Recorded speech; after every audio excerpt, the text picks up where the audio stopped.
नमस्कार दोस्तों, लाल किताब के ज्ञान में आपका स्वागत है। तो दोस्तों, आज की हम बात करेंगे कि किस तरीके से हम मूंग दाल के एक छोटे से उपाय से बुध ग्रह को शांत कर सकते हैं, बुध ग्रह के अच्छे प्रभावों को जागृत कर सकते हैं। अगर बुध से संबंधित आपकी लाइफ में प्रॉब्लम आ रही है तो आप एक मूंग दाल के उपाय से किस तरीके से अपने बुध का उपाय कर सकते हैं। देखिए, बुध के बारे में जैसा कि मैं हर बार बताता हूँ आपको कि बुध जो है सर्वशक्तिमान है, कि बुध से बड़ी कोई शक्ति नहीं है। देखने में तो और सुनने में एक छोटा सा नाम, 2 अक्षर का नाम है बुध, पर इसकी शक्ति बहुत बड़ी है। अगर बुध आपकी कुंडली में मंदा हो तो इसके लक्षण आपको सबसे पहले समझने होंगे कि इसके लक्षण कैसे हमें समझ आएंगे कि बुध हमारा मंदा है।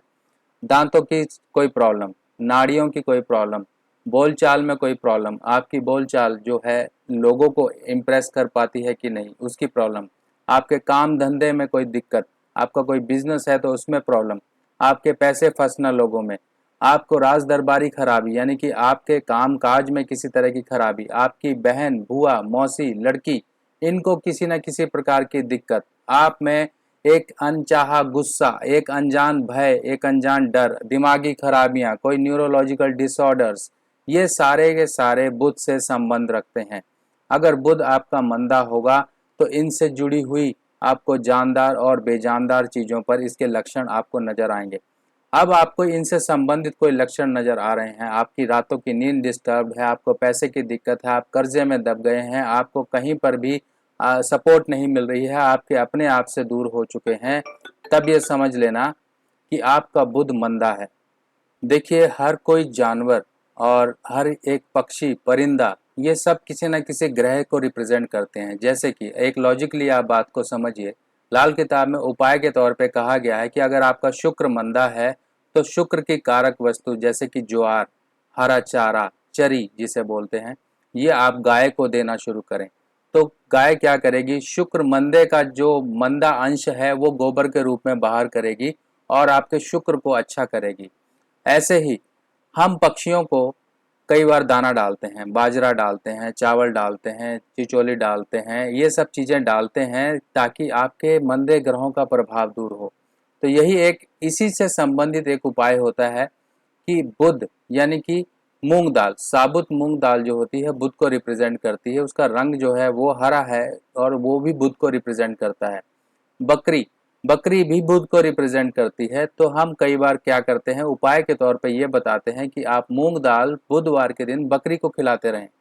इससे क्या होगा, बकरी का सेम वही प्रोसेस होगा कि वो मंदे अंश को बाहर निकालेगी और आपके बुध के अच्छे प्रभावों को जागृत रखेगी और आपके टेवे में, कुंडली में जो बुध के मंदे प्रभाव आ रहे हैं उसको दूर करेगी। अब इसी तरीके से एक उपाय होता है कि रात को हम मूंग दाल को भिगाते हैं और सुबह को वो पक्षियों को डालते हैं। अब पक्षियों को डालने का मकसद ही यही होता है कि ऐसे केस में हम बुध को सही कर रहे हैं और जो पक्षी हैं वो भी बुध को रिप्रेजेंट करते हैं। कई तरह के पक्षी हैं जैसे कबूतर, तोता, मैना और भी पक्षी हैं जिनको हम बुध से रिप्रेजेंट करते हैं। जब हम दाना डालते हैं पक्षियों के लिए तब हम ये नहीं देखते हैं कि हम कौन से ग्रह के लिए उपाय कर रहे हैं, क्योंकि आपका जो ग्रह मंदा होगा उससे संबंधित, हमेशा नोट करिएगा, उससे संबंधित पक्षी जरूर उस दाने को खाएंगे, चाहे वो एक दाना ही पक्षी ने खाया हो, बाकी का दाना किसी और पक्षियों ने खा लिया हो, मगर आपका जो है बुध, अगर आप बुध का उपाय कर रहे हैं तो आपका बुध ही सही होगा। आप अपने मन से ये वहम निकाल दीजिए कि हम दाना डालने जाते हैं वहां पर हमको कबूतर नहीं मिलते हैं। आपने क्या, सिर्फ और सिर्फ अपने दिमाग में यही रखना है कि मैं अपने बुध का उपाय कर रहा हूँ और ये दाने जो है, मूंग की दाल के दाने जो रात को मैंने भिगाए थे वो मैं पक्षियों को, कबूतरों को डाल रहा हूँ। तो इसी तरीके से उपाय होता है। जैसे कि एक एग्जाम्पल मैं आपको और बता देता हूँ, जब हम मंगल बद का उपाय करते हैं, 43 डेज कुत्तों को रोटी खिलाने की बात करते हैं तो कुत्ते ही नहीं मिलते हैं, तब भी हमें यही बोला जाता है कि आपको रोटी डालनी है। एक ना एक दिन कुत्ते जरूर आपका वो रोटी का टुकड़ा खाएंगे, तो समझ लीजिए आपका मंगल का बद का जो उपाय है वो हो गया। तो इसी को आप आधार मानते हुए अपने उपाय को करते रहिए।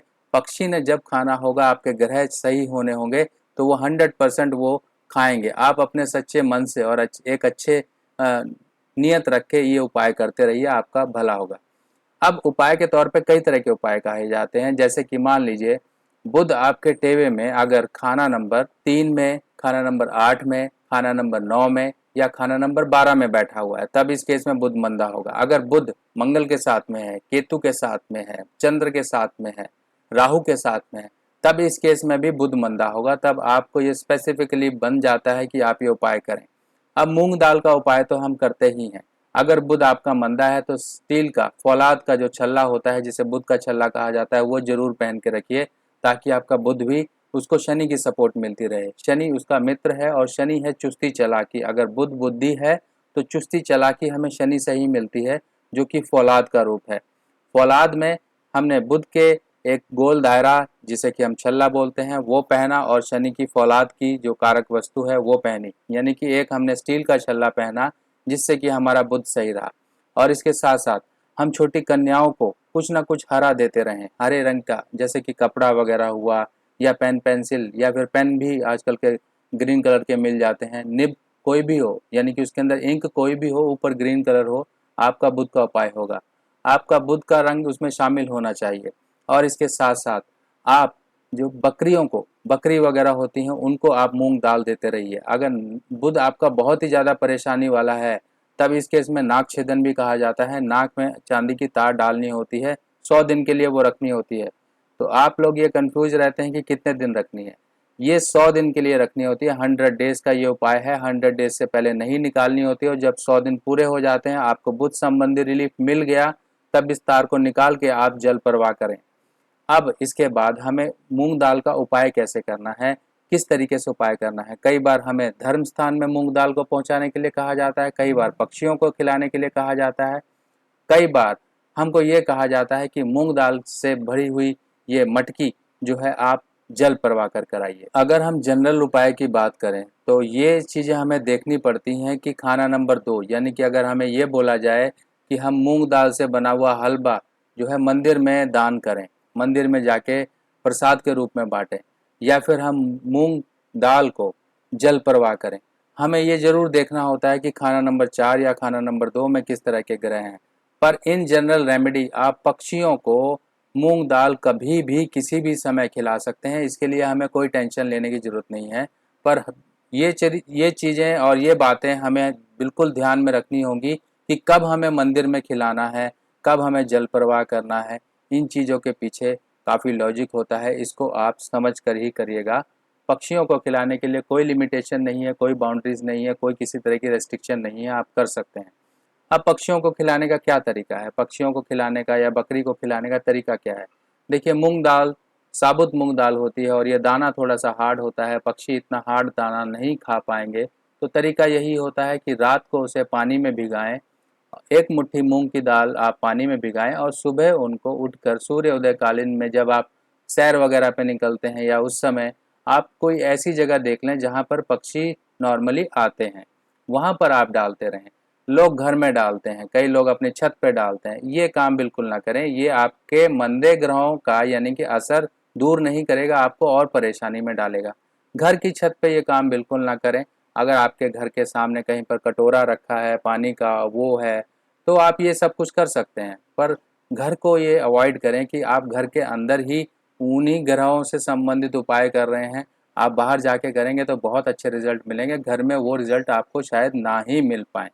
इसके साथ साथ अब बकरी बकरी भी नॉर्मली अगर आप उसे दाल बिना भिगाई हुई खिलाएंगे तो वो खा लेगी, अगर भिगाई हुई खिलाएंगे तो वो आसानी से खाएगी। और बुधवार के बुधवार जो है बकरी को आप दाल खिलाते रहें। इससे क्या होगा, आपके मंदे बुध का असर दूर होगा। और बकरी का दान भी कहा गया है। बकरी का दान कैसे किया जाता है, या तो आप बकरी को नॉर्मली ले जाके बकरी को जंगल में छोड़ दें, या फिर ऐसे व्यक्ति को दे दें जिसे आपको लगता है कि ये बकरी पाल सकता है और बाद में कल को ये कसाई को ना बेच दे। तो ये भी आपको सोचना पड़ेगा, अगर उसने बकरी आपसे ली और कसाई को बेच दी तो आपका बुध गया। बुध आपके जिस बुध का आपने उपाय करना चाहा था, आपने उसी बुध को नेगेटिव कर दिया। तो ये चीज़ें बहुत सोच समझ के की जाती हैं। आप नॉर्मली बकरी को छोड़ दीजिए, कहीं पर भी छोड़ दीजिए, यानी कि आपने मंदे ग्रह को छोड़ दिया। आप ये समझ के बकरी को छोड़ सकते हैं कहीं जंगल के एरिया में, कहीं ऐसे एरिया में जहाँ पर वो खा पी सके, उसके लिए घास की कमी ना रहे।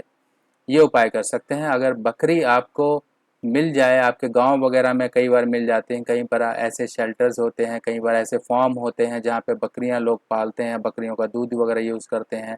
आपका खून का संबंधी कोई रिश्तेदार आपके बिहाफ पे उपाय कर सकता है। अगर आप ऐसी जगह पे हैं कि आप अपने हाथ से नहीं कर सकते हैं, तो आपका खून का संबंधी रिश्तेदार वो आपका ये उपाय कर सकता है कि आपके नाम से वो जाके बकरी को एक मुट्ठी मूंग दाल बुधवार के बुधवार खिलाता रहे।